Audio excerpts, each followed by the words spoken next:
একদিন কালক্রমে শ্রমিক থাকবে না, সব মালিক হয়ে যাবে। কথা ঠিক কিনা বলে? এটা ইনশাল্লাহ করা হবে। ছাত্রদের ব্যাপারে বলতে চাই, ছাত্ররা এবং অন্যান্য বেকার যুবক বা ছাত্র, তাদেরকে একটা দল বলছে কি ভাতা দেবে? বেকার ভাতা দেবে। বলেন না কি দিবে? বেকার ভাতা। এই বেকার ভাতা যদি পায়, বসে বসে খাওয়ার চান্স পায়, কাজ করবে? বেকার আরো বেকার বেড়ে যাবে বাংলাদেশে। গোটা বাংলাদেশকে বেকারের দেশে পরিণত করবে সেই দলটি।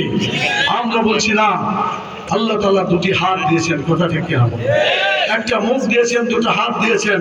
এই দুই হাত থেকে যদি উপার্জন করে নিজেও খাবে, অন্যকেও খাওয়ার ব্যবস্থা করতে পারবে ইনশাআল্লাহ।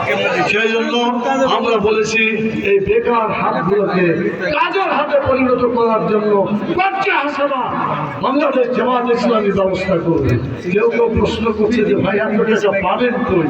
বিনা পয়সায় ওষুধ দেবেন, শ্রমিকদেরকে দিয়ে দিবেন, তারপর সবাই এত টাকা পাবেন।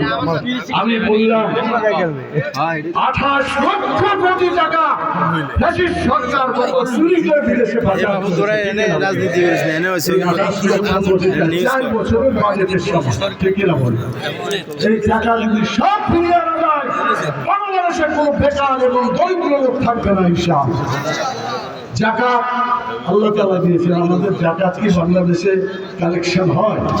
যাকাত হলো জাকিমুস সালাত ওয়াতুজ যাকাত। হাদিসে আছে, কোরআন মাজিদেও আছে, সূরা হজের 41 নম্বর আয়াতে যাদের হাতে ক্ষমতা দেওয়া হবে তারা সালাত কায়েম করে, নামাজ কায়েম করে মানুষের চরিত্র ভালো করে দেবে। আচ্ছা, আপনারা সাক্ষী দেন, যারা নামাজ পড়ে তাদের চরিত্র কি খারাপ হবে না ভালো হবে? ভালো হবে। আল্লাহ বলছেন ইন্নাস সালাতা তানহা আনিল ফাহশাই ওয়াল মুনকার। নিশ্চয় নামাজ মানুষের চরিত্রকে ভালো করে দেয়।